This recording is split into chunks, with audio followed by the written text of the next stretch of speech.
بسم اللہ الرحمن الرحیم۔ السلام علیکم محترم ناظرین۔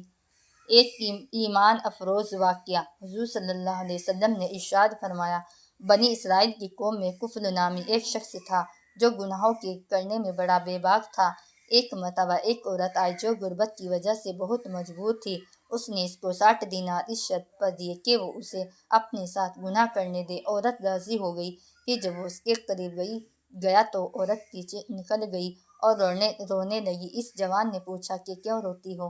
کیا میں نے تمہیں اس کے لیے مجبور کیا تھا؟ اس نے کہا نہیں، یہ بات نہیں، بلکہ گناہ ایسا ہے جو میں نے آج تک نہیں کیا، لیکن آج میں اپنی مجبوری کی وجہ سے مجبور ہو گئی۔